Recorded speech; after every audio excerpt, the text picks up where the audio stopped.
خلص ماتش القمة من هنا وبدأت لجان الزمالك تشوه في ابننا حسين الشحات، وقفشوا في الصورة اللي قدامك دي وقال ايه حسين الشحات بيتنمر على اخوان الفينا.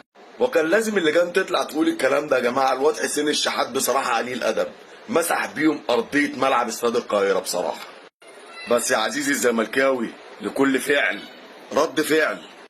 تعالى بينا بقى نشوف خوان الفينا ده عمل ايه، وهل يستاهل الحركه اللي حصلت له ولا لا. الفيديو اللي معروض قدامك دوت خوان الفينا بعد الجون الاول على طول راح لجماهير النادي الاهلي وقعد يستفز فيهم وقال لهم العباره اللي انت شايفها قدام منك دي، فك يو. وانت طبعا عارف يعني ايه. يعني انت اللي استفزيت جمهور النادي الاهلي يبقى تستحمل يا صاحبي.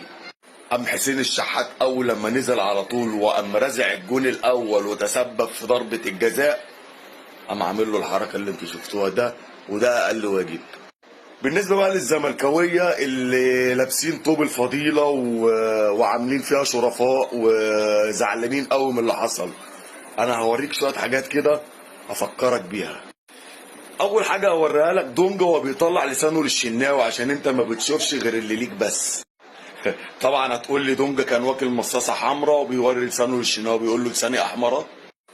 تاني صوره في نفس الماتش لحسام عبد المجيد وهو بيشاور وبيعمل، شفتهاش دي برضه؟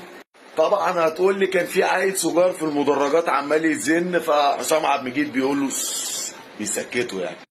فاكر الصوره دي ولا نسيتها؟ طبعا هتقول لي شيكابالا ما يقصدش، ده كان بيورينا قوه الدفع الكهرومغناطيسيه. طب فاكر اللقطه بتاعت فرجاني ساسي بعد ما احرز ضربه الجزاء وهو بيتنمر على الشناوي؟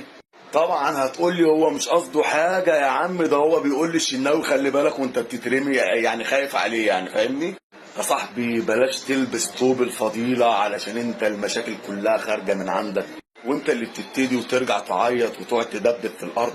كنت ممكن تخلص الليله دي كلها وكان يطلع شكلنا حلو قوي قوي قوي جمهور الاهلي وجمهور الزمالك لو كنت رديت على الصوره اللي قدام منك دي في القناه بتاعتك الرسميه، كان الموضوع هيطلع جميل قوي.